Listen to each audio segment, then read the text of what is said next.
The upkeep and maintenance of our homes is very important, but it's easy for us to let these things slip.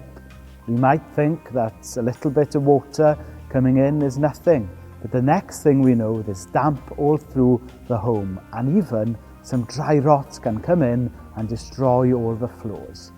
That teaches us that it's important to keep an eye on the upkeep and maintenance of our homes. I was talking with a friend of mine recently who told me about some problems he'd been having on his home. A small crack had appeared. The next thing, the crack was getting bigger and bigger. Before he knew it, there was some damp coming through the wall. Because he didn't keep up with the upkeep and maintenance of the building, the small problem became a big problem, and in the end he had to redo the whole wall. And that story shows the importance of upkeep and maintenance.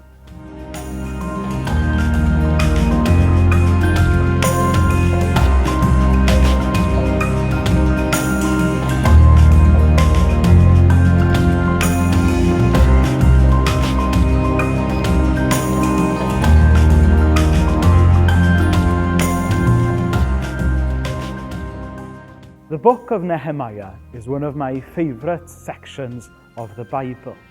And although it's a great story about Nehemiah and the people rebuilding Jerusalem and renewing their faith in God, different to all other great stories, it's a story that finishes on a sad note.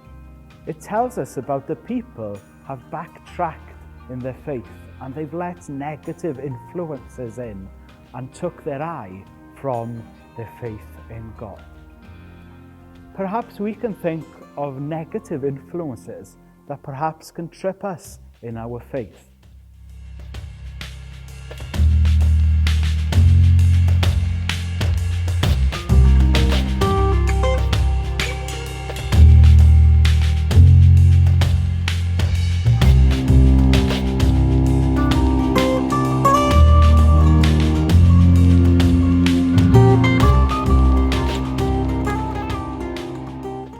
The lesson at the end of Nehemiah is to keep at it, to keep faithful following the Lord.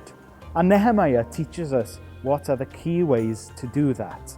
To have a prayer life where you speak with God regularly, to be in God's Word, to read the Bible, and to be in community with God's people.